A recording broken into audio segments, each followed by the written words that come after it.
Good evening, everyone. How are you? So today we are going to start the class 6. That is, we have already started Unit 2 Poetry, and the 5 class we have already finished. I hope you all have watched and understand, and also you have prepared your own notes in your own language. So this is what I want to everybody to prepare your own notes, not just depend on watching. Even if I'm uploading the videos of detailed class, but still I want you everybody to start your self study and prepare your own notes. That will ultimately help you to understand, to make you feel that how much you have understand the concept terms whatever you have watched in the video. Okay, so this is what I want to everybody to start. December cycle, the June exam result has already declared, and congratulations again the students who have cleared JRF NET. I'm so happy that I have become able to help so many students, and also the one who have not cleared, you do not have to disappoint, but you just start preparing, and with the positive hope you can ace yourself for the December cycle. Okay, December cycle. So in this class, what was the age we have finished in the class 5? If any of you remember, can you please tell me? Yes, medieval age, also known as age of Chaucer. Age of Chaucer. Chaucer. So in this class, after medieval age, which age should we start? We start. Okay, everybody, let's start the class. If any of you have just joined or watching for the first time this channel, please subscribe the channel and do like the session. And also to get the free PDF notes, you can simply join the Telegram channel. Link is given in bio and description. Okay. And also I am providing you free detailed class. It's going to be very, very helpful for you for your December cycle and in future also. So do watch the video till end and please subscribe and share to more and more students so that they can also get benefited. Okay. So let's start the class, everybody. Thank you so much for joining. So here, after medieval age, we are going to discuss Renaissance age. Renaissance age, it is also known as the Elizabethan age. You know, Elizabethan age, because it was the reign of Queen Elizabeth First. Queen Elizabeth First.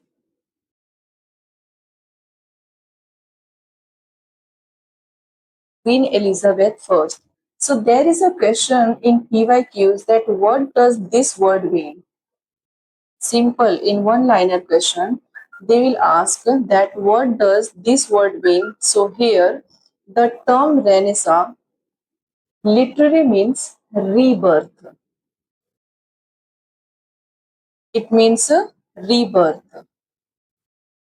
In English literature, it signifies the revival of classical learning, humanistic values, and artistic flourishing that spread from Italy to England during the 16th and early 17th century. So, Renaissance means rebirth. Re and Renaissance, rebirth. Here, though the Italian Renaissance began in the 14th century, the English Renaissance is generally said to start in the early 1500s, reaching its peak during the Elizabethan era under Queen Elizabeth I and continuing into the Jacobean and Caroline periods. So now Greek poets we have done, everyone. Roman poets we have finished also. After that Anglo section, see how many classes we have finished. Do not miss any video, okay? Norman age we have done. Medieval age we have done, that is age of Chaucer. And after all these ages, all these periods, finally we are here in Renaissance age. So after Renaissance age, which age you will enter? So Renaissance age is significantly divided into five sub ages. Sub ages, it is also known. Sub ages, five sub ages. And that we will discuss in when we will start Jacobean and Caroline periods. Okay, so in this video we are going to discuss only about the Renaissance period. I am taking one age at a time because I do not want you to get confused because there are so many things to learn. Okay, so you have to understand this, and please don't also feel that class is boring. No, just focus on the content. I'm taking too much time to prepare all these free contents here and there. I'm finding so that I should not impart the wrong thing to you. And if there is anything wrong, everybody, I'm extremely sorry. You can immediately let me know. NT is also the body that keep mistaking every time. And this time, one thing, if the student, I'm feeling very bad for the students because they did not drop any questions in English. So why they release the wrong answer keys to get the money, 200 each questions, and there are so many students who showed and they challenged the questions by paying 200 rupees each questions 200. So how much NTA earned in this cycle June 2025? That's too unfair for the students. They shouldn't do that. Who will be answerable?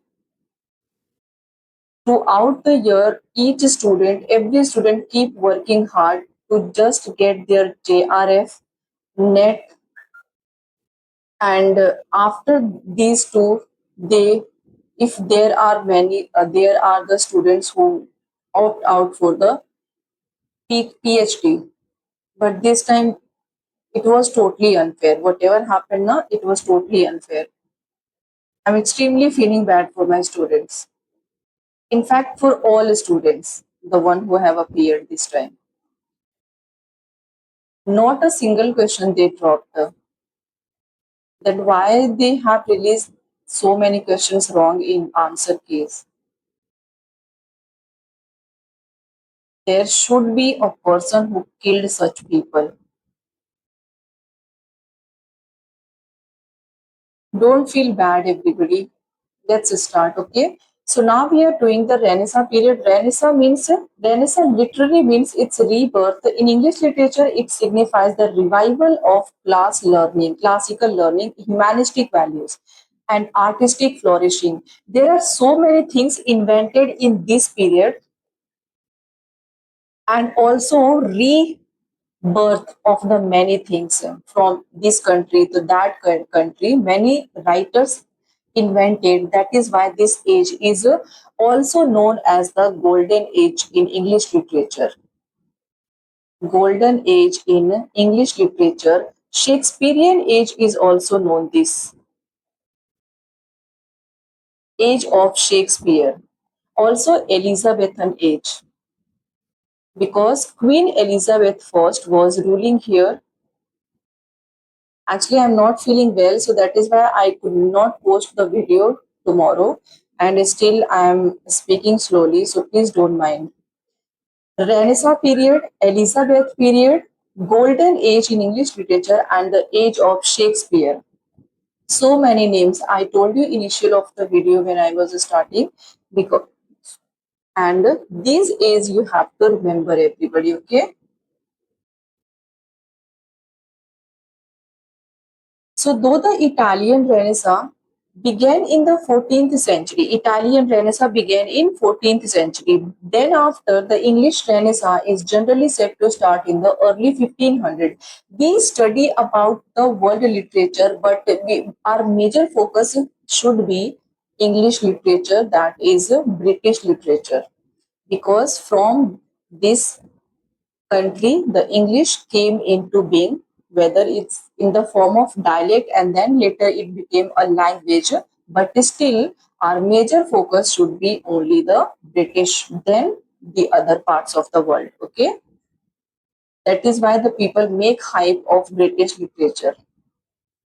So, reaching its peak during the Elizabethan era under Queen Elizabeth I and continuing into the Jacobean and Caroline periods. I told you now, this age is divided into five periods and it is also known with the five different names: the Queen Elizabeth I, Renaissance period, Elizabethan age, Shakespearean age, and the Golden Age in English literature. Five age and five name we have of this, and divided into sub five ages, that is Jacobean, Caroline, Commonwealth, and there are so many, so we will discuss that later.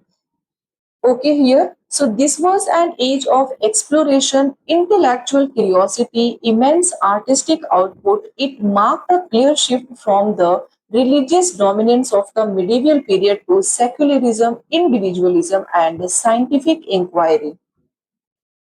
It was the shift from the medieval period, that is the age of Chaucer. It was the clear shift from the religious dominance. That means you simply understand like this, that there is in Renaissance period there is no more the dominance of religion. Instead, the people have now become more individual, secularism, and they have started scientific inquiry. Okay, let's see what are the key themes of this age. Here, key themes and features of Renaissance age, we have humanism.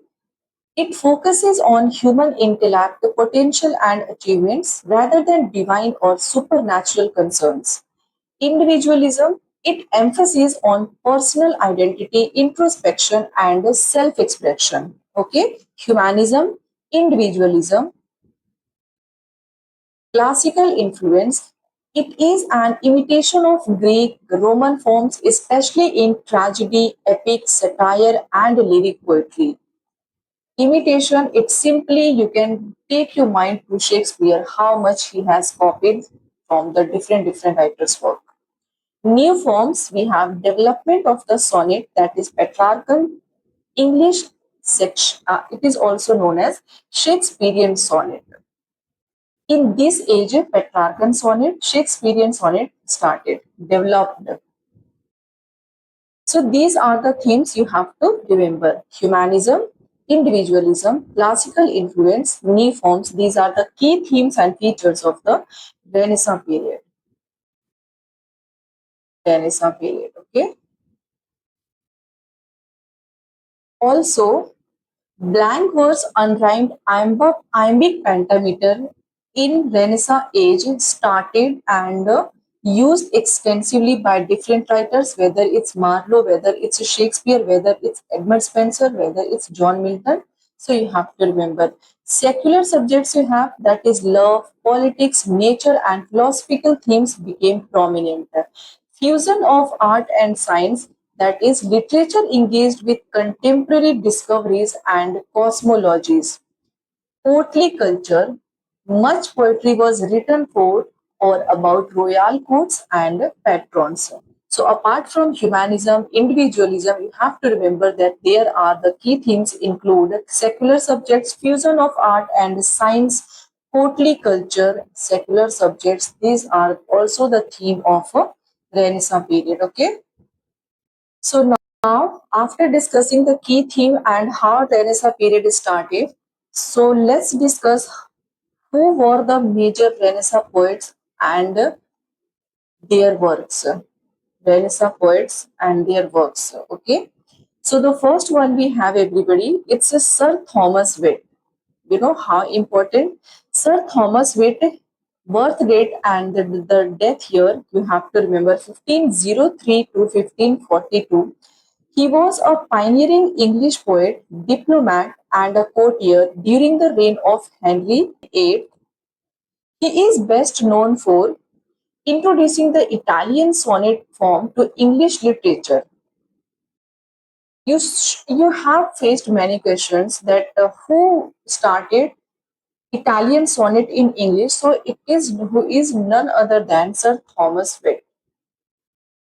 He introduced Italian sonnet form into English literature, drawing inspiration from Petrarch. So that is why Sir Thomas Wyatt is popular. His poetry often explored themes of love and loyalty and the complexities of court life. A skilled diplomat, he served in several important missions abroad and was briefly imprisoned due to his association with Anne Boleyn. You have to remember imprisoned due to his association with Anne Boleyn. Imprisoned due to his association with Anne Boleyn. Despite a turbulent political career, Witt's literary contributions had a lasting influence on English poetry, laying the groundwork for poets like Shakespeare and Surrey, the Earl of Surrey. So, you have to remember each point about him. Now, what are the works by Sir Thomas Wyatt? So here the major and notable poems you have to remember. At least you should not forget the works, because we just keep memorizing the major works only, and we avoid the minor works. But if you have noticed, in chronology and matching, majorly they put the minor works. The writer will be major, but the work will be minor. In chronology, I'm not talking about the one-liner question. We see the major work in one-liner question. So you have to remember the each work I have mentioned. Okay. So whose list to hunt? A sonnet about unrequited love and one second. It is a sonnet about unrequited love and futility of pursuing an unattainable object, inspired by Petrarch's Rima, Sonnet 134. It's Rima or Rima. Sonnet 134. Okay. Whose list to hunt? This is the poem by Sir Thomas Wyatt. Next one you have, They Flee From Me.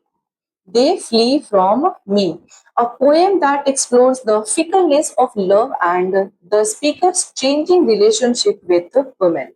They Flee From Me. Next, you have Forget Not Yet. This is a poem that addresses a lover, expressing the speaker's enduring love and loyalty despite potential rejection.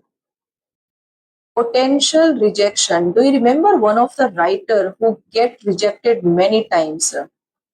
Tell me if you know the name. Actually, I will tell you, but I want to know that if any of you have studied about him, that who was the modernist. Okay, let me give you a hint. Modernist poet who have get rejected many times by a female. He extremely loved. Do let me know if you are aware about the answer. I will check definitely. Okay. Next work you have, I feel bad actually for him. So, Blame Not My Lute. It is a poem where the speaker defends his lute against criticism, asserting its ability to express his true feelings. Blame Not My Lute. Okay, and again there is a work, My Lute Awake. My Lute Awake, and this poem is here. It is another poem about the lute expressing the speaker's intention to use to it to express his feelings, even if they are not reciprocated. Next one you have Farewell Love and All Thy Laws Forever. A poem where the speaker renounces love, declaring that he will no longer be bound by its rules. Next work, next poem by him is The Long Love That in My Thought Doth Hover. This is a poem that expresses the enduring nature of the speaker's love. Next one you have Lux, My Fair Falcon. From Lux, you can remember that this is the work by Wit Lux. So it is a poem about a falcon, possibly an allegory for a beloved woman. And the last one you have here, it is a sonnet, the satire second. This is the country mouse and the town muse. You have to remember satire two, the country mouse and the town mouse. One of its three satires adopting the Italian terza rima into English. Okay, so these are the works by Sir Thomas Wyatt. So after getting through the so many poems of Sir Thomas Wyatt, now there is the writer who is also popular, that is Henry Howard, the Earl of Surrey. The Earl of Surrey. Henry Howard, the Earl of Surrey, was a prominent figure in the English Renaissance and is credited with being the first poet to use blank verse in English literature. And this too happened in the Renaissance period. So that is why the Renaissance period is known as the golden period, golden age in English literature. It is a style that later influenced playwrights like Shakespeare. When the writers keep invented so many things, Shakespeare was the person who inspired them, get inspired actually, and later his inspiration he used in his all work. So notable poems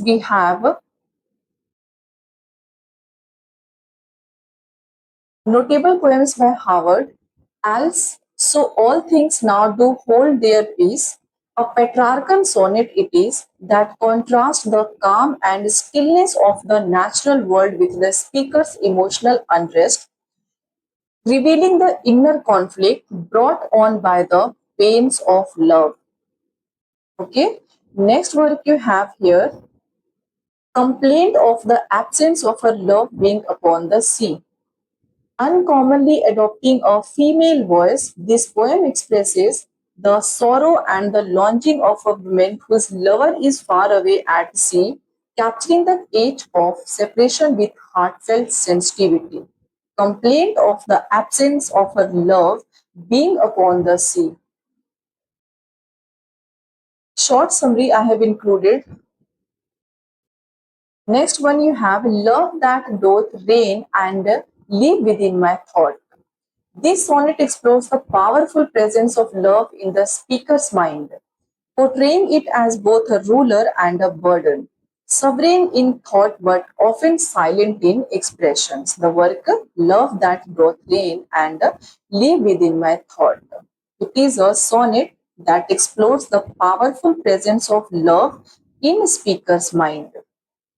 Next one you have here,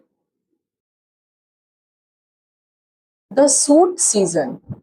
A celebration of spring's arrival, this poem offers a rich sensory depiction of natural's renewal, while hinting at the emotional strings the season evokes. Next one you have Brittle Beauty. Brittle Beauty. This work is already appeared in so many chronology questions. So you have to remember this is the work by Henry Howard, the Earl of Surrey. A reflective sonnet on the fragile and fleeting nature of physical beauty, warning of the danger in becoming too enchanted by its temporary allure. Next one you have From Tuscan Came My Lady's Worthy Race. This piece honors a noble woman by tracing her lineage back to Tuscany, highlighting her grace, virtue, and refinement as worthy of admiration and poetic praises. So these are the poems by Henry Howard, the Earl of Surrey, who used first time blank verse in English literature? Who was the first poet to use blank verse in English?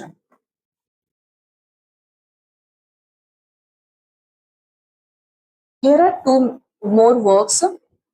Of the death of Sir T. W. the Elder, an elegiac tribute to Sir Thomas Wyatt the Elder. Must remember, this is the tribute to Sir Thomas Wyatt. Sir Thomas Wyatt.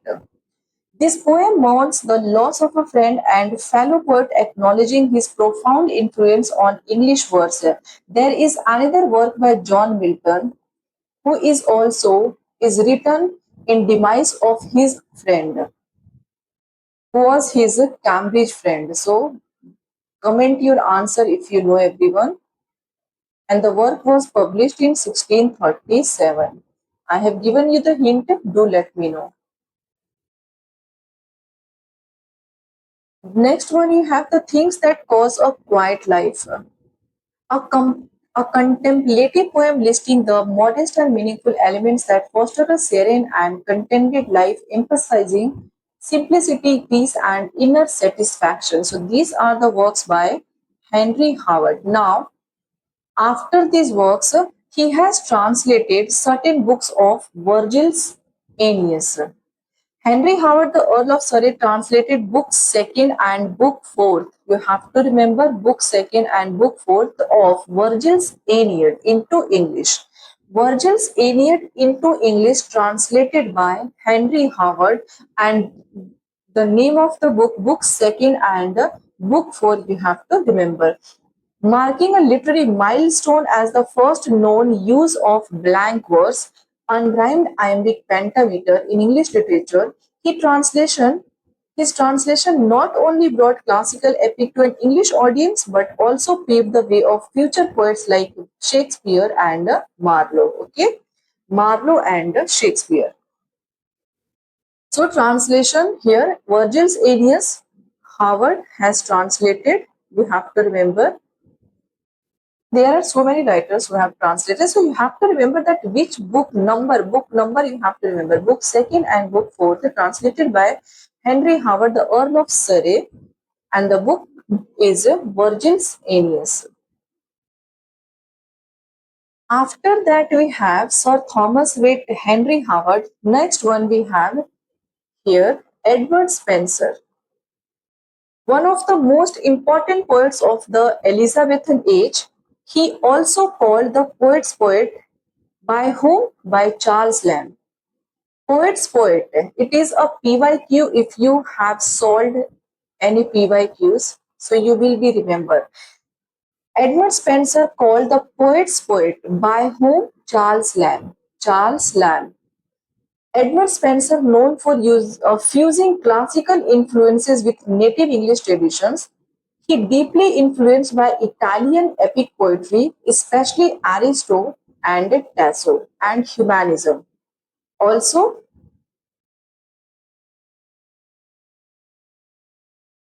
also patronized by Queen Elizabeth I and Sir Walter Raleigh. Sir Walter Raleigh helped him gain recognition at the Queen's court. Spenser was deeply inspired by Virgil, Aristo, and Chaucer, whom he called his master. Whom he called his master? Virgil, Aristo, and Chaucer.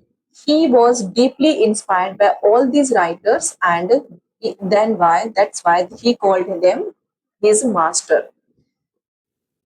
Each point you have to remember. Then he was granted land in Ireland after participating in the Munster Rebellion suppression. Munster Rebellion suppression. He was granted land in Ireland after participating. When he participated in the Munster Rebellion suppression, he granted a land in the country Ireland. Now let's discuss the work, the major poems by Edmund Spenser. So here you have a first and the very important, the Fairy Queen. The Fairy Queen. 1590 to 96. You have to remember the first three books published in 1590 and next three in 1596. It was originally planned 24 books, but only 6 books were completed. An epic allegorical poem in 6 completed books, The Fairy Queen is. It is written It is written in a unique stanza form called the Spenserian stanza, that is 9 lines and 8 lines iambic pentameter. It is followed by a ninth Alexandrine, that is iambic hexameter. The ninth line is called Alexandrine, that is followed by the hexameter, iambic hexameter. Rhyme scheme he uses here A B A, B B C, B C C. He has written to glorify Queen Elizabeth first, and the name they ask, the NT asked the question. It is also a PYQs. I am keep reminding you so that you can remember each point and create your own notes. What is the name of the Queen Elizabeth? So it is Gloriana. Queen Elizabeth Gloriana. Okay. He intended to fashion a gentleman or noble person in virtuous and gentle discipline. So, what are the important things that you have to remember about Edmund Spenser? He called the poet's poet by whom? Charles Lamb. Okay, Charles Lamb. He was the most important poet of the Elizabethan age. He is majorly known for fusing classical influence with native English literature. He deeply influenced by Italian epic poetry, that is Aristo, Tasso, and humanism. And whom do he call his master? Virgil, Aristo, and Chaucer. Chaucer he called his master. He was deeply influenced, and just to participate in Munster rebellion suppression, he was awarded, he granted a land in the country of Ireland. Everything they can ask, so you have to remember. Next, and about Fairy Queen, you have to remember there are more to go. So do watch the video till end. It's going to be very helpful for you because we are doing the golden age in English period, and also the each poet is very important. 24 books we have planned already. That in medieval age, you know, now the Canterbury Tales was planned to 124 books. Is this one second? So Canterbury Tales were initially planned to be in 120 or 124 books, but initially 24 books, he only 24 stories only he completed. So similarly, you have to remember 24 books earlier planned by Spenser, but only 6 books were completed. Okay, and it is an epic allegorical poem completed in 6 books. You have to remember, and the sonnet, the stanza form that he has used here, it is a Spenserian stanza, that is 9 and 8 line iambic pentameter followed by ninth line, that is Alexandrine. And the name of the queen, Gloriana, Queen Elizabeth Gloriana. Okay. Here, the most important thing that you have to remember about the fairy queen, and the question deeply they ask here, that 6 books has written by him, and these 6 books that represents the virtue of the knights in the book. So here the book 1 here represents Red Cross Knight. Virtue he represents holiness. Which Red Cross Knight represents which virtue? So it's holiness. Book 2, that is Gyon, temperance.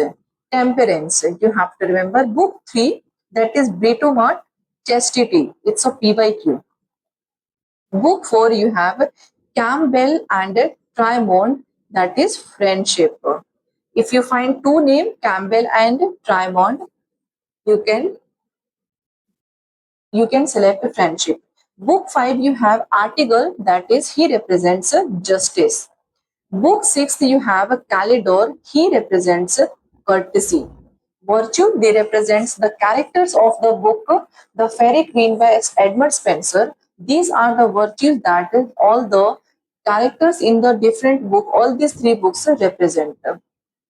Now, the key figures and locations of the poem are also important, so I have added here. Red Cross Knight embodies holiness, embarks on a quest to slay dragon that terrorizes Una's home. Remember, Una's home.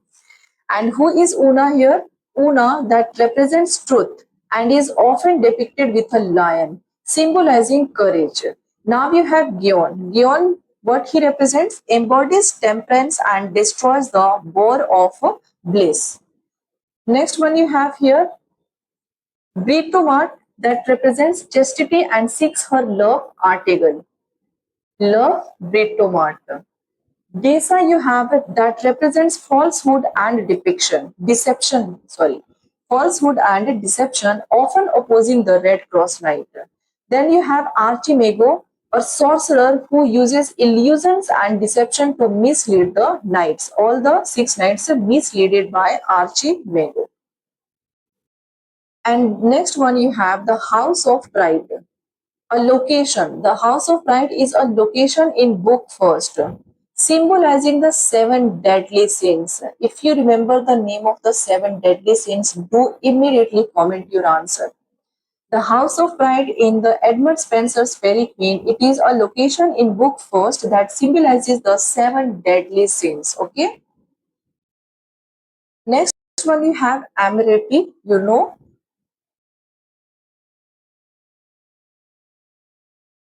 So the meaning of this work, the title Amirati, that is the little love poems. In Italian, Amirati means in English, little love poems, a sequence of 89 sonnets praising Spenser's courtship of Elizabeth Boyle, whom he later married. You know, in my master, when I was pursuing my master, I created a very deep and detailed notes for epithalamion, prothalamion, amirati.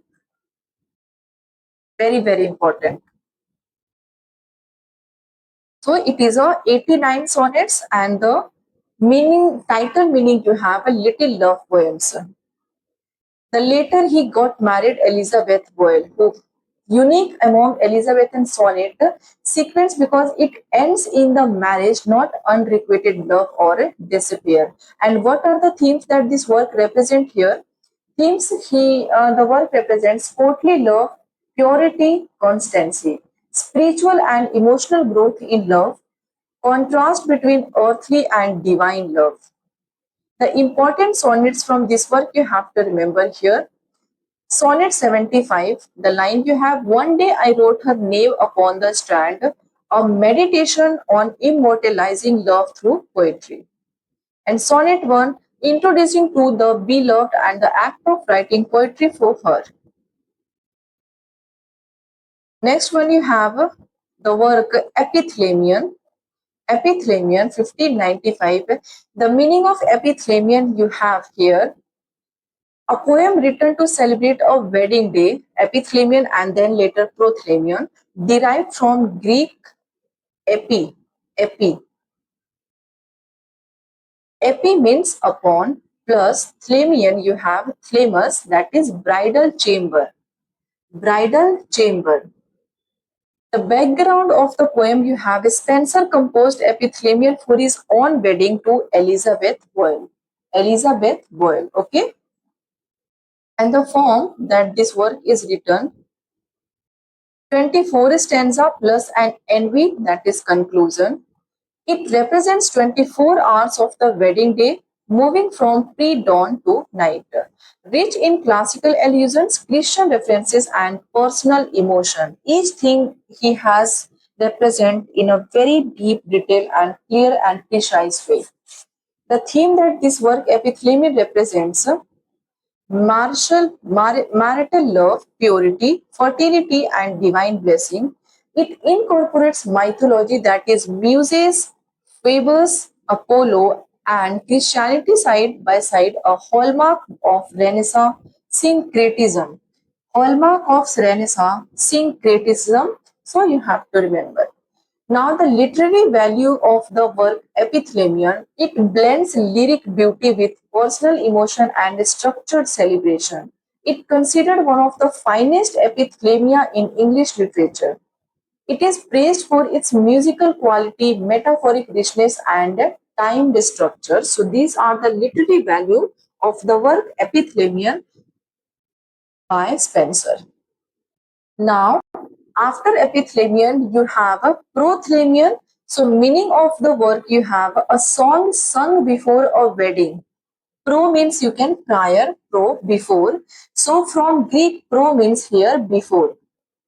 The occasion that mentioned in the work here, it is written to celebrate the double marriage of the daughters of the Earl of Worcester, Elizabeth and Catherine Somerset. It is a PYQ. The two name appears and you have to select the correct one. So the name of the daughters Elizabeth and Catherine Somerset. It is composed as a political poem that also subtly seeks favor and patronage. And what are the structures? The structures you have, it begins with Spenser walking by the river Thames. Thames is the very popular river in England, that is London, invoking the muses. It describes the brides, their chaste beauty, and the swans on the river as symbols of purity, the white swans flowing in the river Thames. He has compared the beauty of the daughters to the swan. It ends with a note of personal disappointment. Spenser feels neglected by the court despite his poetic services.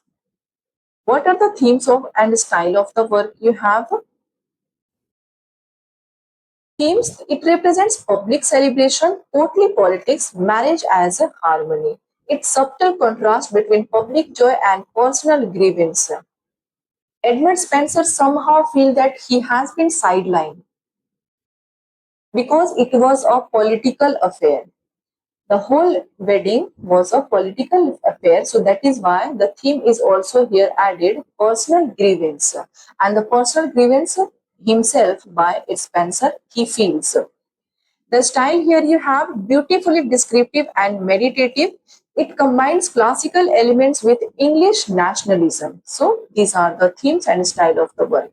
Now the other works by Spenser that published posthumously, you have to remember I have brought, because you never know now what's going to happen in December. If they have just instantly changed the pattern and the syllabus for June cycle, what are they going to do in December? So the other works I have brought here, Daphne Nida in 1591. It is an elegy mourning the death of a young noble woman, expressing themes of grief and loss. Next one you have Colin Cloud's Come Home Again, 1595, the same year Epithalamion, a pastoral poem reflecting on court life and the poet's return to a simpler rural existence. Okay, and also a view of the present state of Ireland. This spelling is not mistaken here, but it is how written.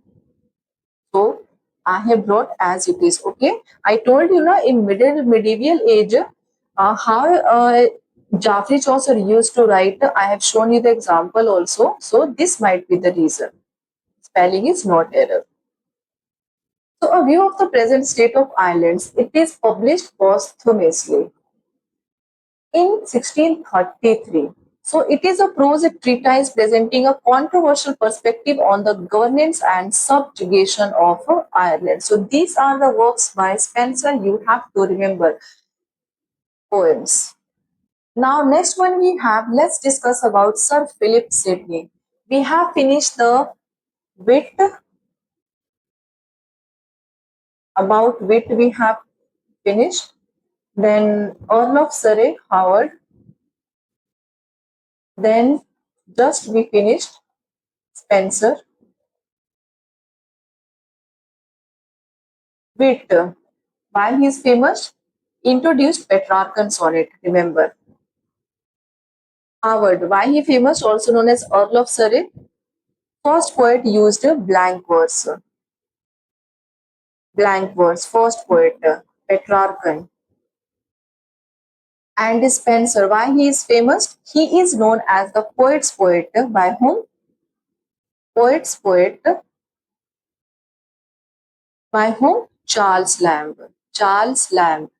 Okay. And he has given a very popular work, The Fairy Queen, which is written in, which is earlier planned in 24, but it completed in only 6 books. 6 books, it is divided in 6 books, and the 6 books has characters, knights that represents virtue. Red Cross, Britomont. You have to remember everything about the works. Now let's know about the Sir Philip Sidney. So for Sir Philip Sidney is renowned for his collection of sonnets. Collection of sonnets, most notably his sequence Astrophel and Stella, very very important, which explores theme of love, desire, and the complexities of the human heart. Complexities. When there is a love, there will be desire, and due to the desire, the relation becomes complex. So you have to remember like this: the three love, desire, and complex relate to each other. Human heart. Explore the themes of love, desire, and the complexities of the human heart. When the person falls in love, they have desire, they create desire, and that desire becomes complex for the relationship. He also wrote other notable works like the Countess of Pembroke's Arcadia and an apology for poetry. This showcasing his mastery of various poetic forms and styles. And here you have to remember a 108 sonnet sequence exploring unrequited love inspired by Penelope de Virux.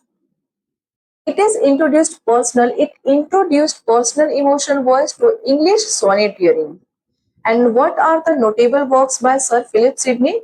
The first one you just saw, Astrophel and Stella. It is a sequence of 108 sonnets and 11 songs. The theme you will find in this work, unrequited love, internal conflict, reason versus passion, that is desire. Significance, the first fully developed sonnet sequence in English literature. The significance of this work, Astrophel and Stella by Sir Philip Sidney, is that this is the first fully developed sonnet sequence in English literature. Okay.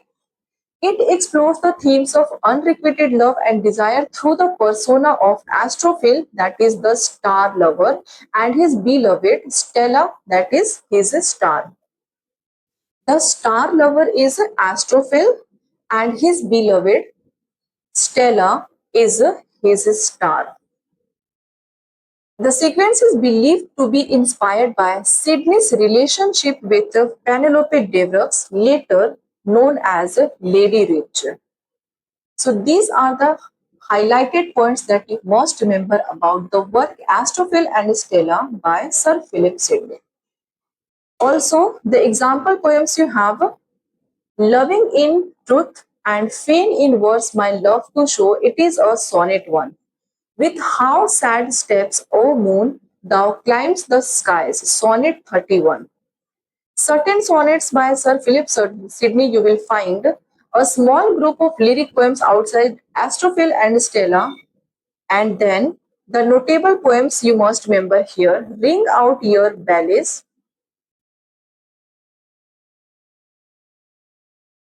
and after that this work, the poems within prose works by Sir Philip Sidney, that it is prose but also known as poems. There is a blend, it is a blend of prose and poems, so that is why I brought it. The Countess of Pembroke's Arcadia, it is an old Arcadia and new Arcadia both here. It is a primarily it is a prose romance. It includes over 70 poems embedded in the narrative form.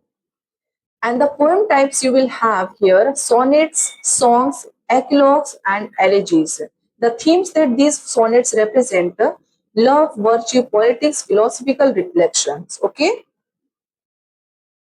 Move on to the next here. The other notable poems by Sir Philip Sidney, you have to remember, O Sweet Woods, the delight of solitariness, What tongue can her perfections tell? My true love hath my heart, and I have his. After that, other minor and stand-alone poems. See how hardworking I am. I'm bringing so many things for you, and if you're not subscribing the channel now, that's not good for. So the minor work you have to remember. The Lady of May. It is a courtly mass with pastoral songs and dialogue written for Queen Elizabeth I, the Lady of May. Themes it has a flattery, rural simplicity versus courtly life. Courtly life, obviously, the person represents who lives in a big palace. Translations and Zalms with Mary Sidney. Sidney began translating the Zalms before his death. The work was completed by his sister Mary Sidney. So it is known for its poetic innovation in religious verse. Example, you have a Zal 23 in, it is in a poetic form. Okay.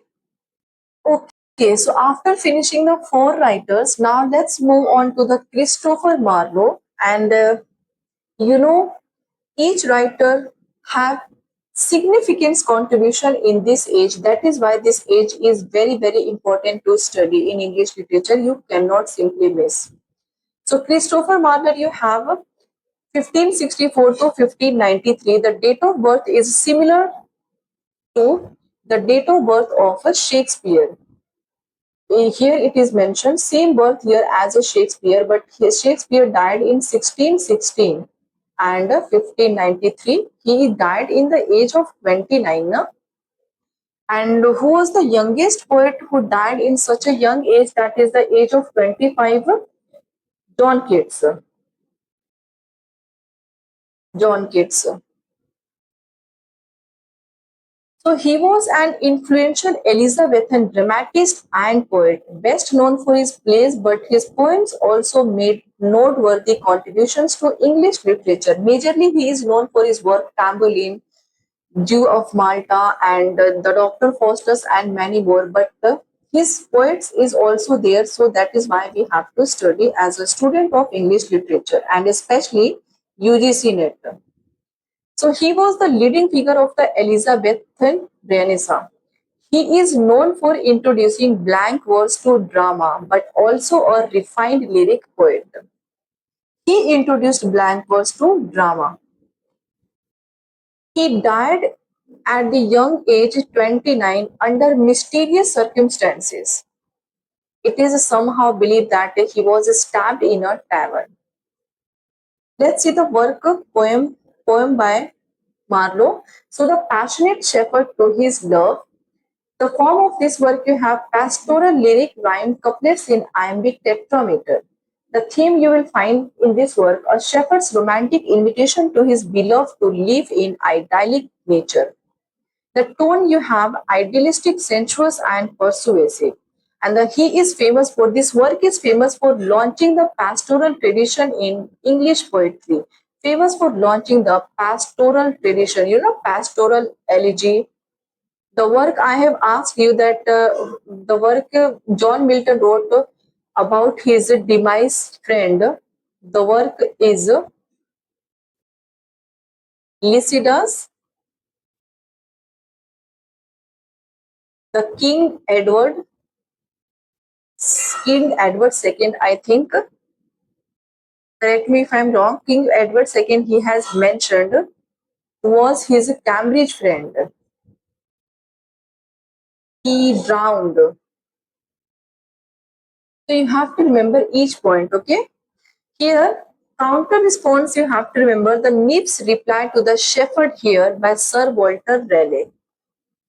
They can ask you anything now. Other works by Christopher Marlowe you will find here. Hero and Leander. Form you have Apuleian, that is mini epic. Apuleian is a mini epic written in heroic couplets, that is rhyme, iambic pentameter. And the first poem, Shepherd Love, is written in iambic tetrameter. Iambic tetrameter. It is based on a Greek myth about tragic lovers. Not I'm just teaching you here in a class, but also recalling you the what we have studied earlier. So you have to remember everything, everyone. It is an unfinished due to Marlowe's early death. George Chapman completed it. Which work is completed by Chapman by Marlowe? So it is a Hero and Leander. Why it is left unfinished? Because of Marlowe's early demise. This work, Hero and Leander, explored mythological narrative and the significance we have of this work, a landmark in Elizabethan narrative poetry. Okay, Elizabethan narrative poetry. Next one, he has also translated translation of Ovid's elegies. Marlowe translated Ovid's Amorous, that is, elegies from Latin. It is considered erotic and controversial, banned during his time. It shows Marlowe's interest in classical sensuality and mythological. The fragment of Lucas Phraselia. Marlowe also translated the opening lines of Lucas' epic poem. Very, very important. You have to remember. About the Roman Civil War. This work is about the Roman Civil War, demonstrating his ability to adapt classical works to English verses. Okay. Now, the wait is over, and finally, we are going to study about William Shakespeare. We will we will study in detail about William Shakespeare when we will reach to the drama part. It's very, very interesting. So William Shakespeare 1564 to 1660. The era he belonged, Elizabethan and Jacobean periods. Renaissance period in England, known as the Bard of Avon. He wrote 154 sonnets, 39 plays, and two narrative poems. Two narrative poems written by William Shakespeare, 39 plays, and 154 sonnets. Just make your own notes, everybody. The style he used, see, he is known master of blank verse, unrhymed iambic pentameter, rich in imagery, puns, and rhetorical flourishes. He is known as master of blank verse. The style. Humanism, the theme he used, deep insight into human nature and psychology. We have seen his characters, how psychologically they behave. An essential Renaissance trait, very popular. Universal themes, even I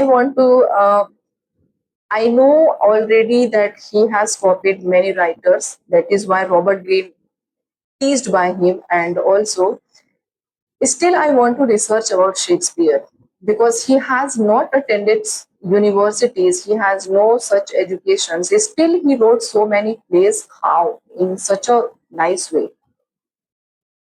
So, universal themes you have power, ambition, love, jealousy, betrayal, identity, fate, and time. Themes, till now we were studying the themes, but while it comes to Shakespeare, now we are studying the universal themes. So, now you can understand that how much he is important. Universal themes used by William Shakespeare. So, genres he worked in. His literary career is divided in different phase. So genres he worked in tragedies, the famous tragedies Hamlet, Macbeth, King Lear, Othello. Comedies, very popular, Twelfth Night, As You Like It, A Midsummer's Night Dream. Histories, Richard III, Henry IV, and Henry V. Romances also and late plays, The Tempest, Cymbeline, The Winter's Tale, and also the Shakespearean sonnet, How We Can Forget. English Shakespearean sonnet, 14 lines, 9 lines you just study about the Spenser. The 8th line and 9th line is called Alexandrine. Alexandrine. So Spenser has 9 lines and the Shakespeare has 14 lines. Include 3 quatrains plus 1 rhymed couplet. And the rhyme scheme you have here, you can Simply prepare your notes. Now, the notable poems by Shakespeare. Sonnets that was published in 1609. It's a PYQ. They ask you the year. Written in 1593. Here it is written in 1593, published in 1609. Total sonnets he wrote 154. Themes he used in these thought sonnets, you have to remember: time, love, beauty, death, immorality, jealousy, betrayal. First 126 sonnets addressed to the fair youth. These sonnets are addressed to a beautiful young man, urging him to marry and have children to preserve his beauty for future generations. They explore themes of beauty, time, and the power of poetry to immortalize it. So, first 126 sonnet, you have to remember 126 to oh, I forgot to mention 126 to 120, 150, 127, I guess. 100 it was actually 1 to 126. Okay, I'll clear this. Okay, so this sonnet was dedicated and addressed to the fair youth. Okay, next one you have 126. Okay, so here it is mentioned. So before 126, the sonnets were dedicated, addressed to the fair youth, and sonnets 127 to 152 addressed to the dark lady. These sonnets are addressed to a mysterious dark lady who is both captivating and treacherous. They dwell into themes of lust, betrayal, and the complexities of desire. Human desire is always complex. Sorry. Human desire is always complex. When you desire more, you become more complex. So sonnet 153 to 154, these two sonnets draw upon ancient Greek myths and move away from the narrative of the previous sonnets. Okay. Now, William Shakespeare's sonnets, specifically the dedication to Mr. W.H. on the 1609 quarto, there is a dispute that later fifth sonnets whom he has dedicated. So there is a dispute, but still I have mentioned the name, have been the subject of the intense debate and speculation for centuries. So I thought that you should know this also. That's why I include everyone. Do subscribe the channel. Now you know that how much I'm busy in teaching you to get you more knowledgeable. I totally forgot to tell you and remind you to subscribe the channel. See how dedicated I am for my students. Okay, so jokes apart. No, I am dedicated actually. I'm not lying. So William Herbert here, the third Earl of Pembroke, is a leading candidate for the identity of Shakespeare's fair youth due to his matching initials WH. It was debate and dispute is running from the centuries that whom actually Shakespeare dedicated his sonnet, addressed his sonnet. So due to the initial, people started speculating that these are the writers. The writers might be. Okay. Next one you have Henry Wraith Leslie, third Earl of Southampton, is another possible contender. Though his initials are reversed, he was a close patron of Shakespeare, to whom Venus and Adonis and the Rape of Lucrece were dedicated. Okay, I have mentioned everything as per on behalf of my knowledge, but still, if I left anything, extremely sorry. You can tell me in the comment sections so that I can add you. Okay, so that I can add the more detailed content. But before that, you have to tell me that how you are liking the class. Okay, so popular sonnets that you have to remember. Sonnet 18. This sonnet appeared in my net when I appeared for the first time. When I gave my first attempt at this sonnet, I found. Sonnet 18. Shall I compare thee to a summer's day? Actually, my memory is sharp. I remember many things at one time. So sonnet 130 you have my mistress eyes are nothing like the sun, satirical anti-patriarchal love. Sonnet 116 let me not to the marriage of true minds. And the sonnet 73 that time of year though mist in me behold aging and mortality. So everything I have mentioned about Shakespeare, everybody. And narrative poems by Shakespeare you have to remember here. Venus and Adonis, 1593, first published work by Shakespeare, based on Ovid's Metamorphosis. Type of this poem you have mythological narrative poem. The form you have 6-line stanzas, that is A B A B B C. Theme you will find in this work unrequited love. Venus loves Adonis, but he rejects her and is killed by a wild boar. Mythological eroticism. Venus and Adonis. It is also supposed to, just I mentioned, dedicated to Henry Wriothesley, Earl of Southampton, known for sensual imagery and erotic tone. Next one you have two narrative poems you have to remember. A tragic narrative poem exploring honor and revenge, Rape of Lucrece, based on Roman legend from Ovid. Theme you will find and explore violation, shame and suicide. Lucrece is raped by, what is the name here? Yes. Lucrece is raped by Turpin and takes her own life.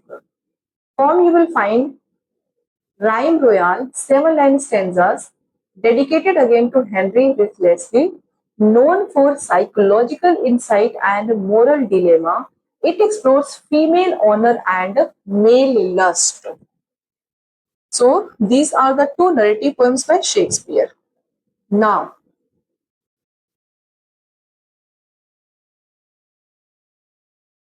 lesser known poems by Shakespeare. A Lover's Complaint, 1609. Published alongside the sonnets, this poem tells of a young woman mourning her seduction and betrayal by a charming yet deceitful man. It explores themes of vulnerability, manipulation, lost innocence, and regret. A Lover's Complaint, 1609. Lesser known poems by Shakespeare. Next one you have here, and the phoenix and the turtle. The phoenix and the turtle, and it is an allegorical elegy mourning the mystical union and death of two lovers, that is the phoenix and the turtle, turtle dove or turtle love. Death of two lovers, first is phoenix and the second one is turtle. The poem reflects an ideal love, spiritual unity and the harmony of truth on beauty, making it a key example of Shakespeare's metaphysical style. So these are the lesser known poems by Shakespeare you have to remember, okay?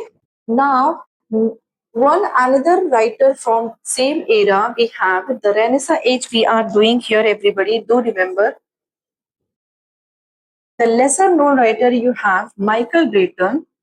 The work he gave Ideas Mirror 1594. It is a sonnet sequence on idealized and unrequited love.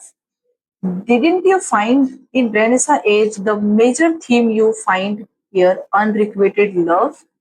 So it is actually good. One particular key point if you will catch now, you will identify the question easily, answer easily.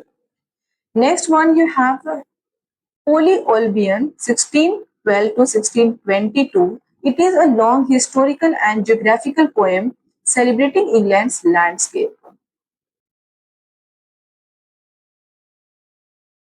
So, how many poets we have discussed in the Renaissance age? The all the things major highlights you have to remember. See, I'm not asking you to go anywhere to, but I this is I have planned that I will also ask my students to go and pay for a content. But after getting through many of my students, I thought no, that education should be provided absolutely. You know what I mean?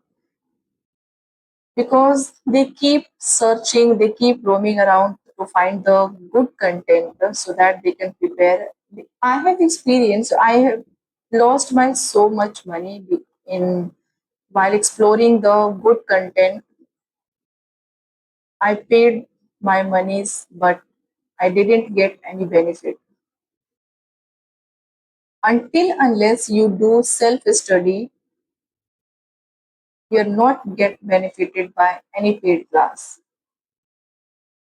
Somehow it will be helpful, but it's up to you how much you are catching, how much you grab the key points, how much you memorize, how much you remember the things, the concept, the terms, the writers, everything. Okay. So in such a less time, I feel more related to my student, attached actually.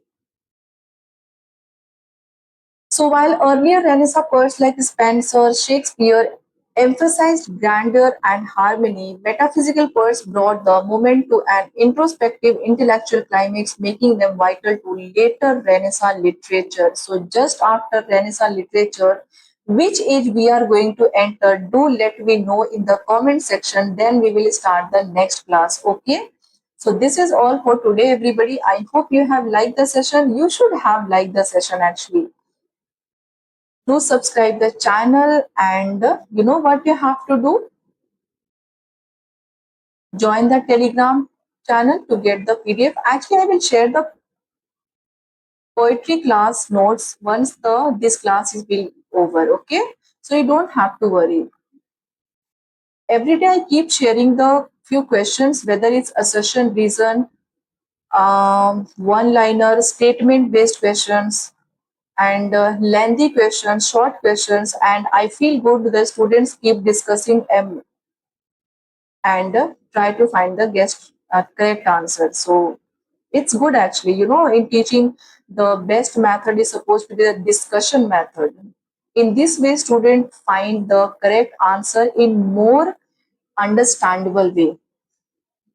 Every student become able to understand the thing that they keep discussing eventually at the end, and they reach to the correct answer also with the understanding. So I feel good when the students are discussing this.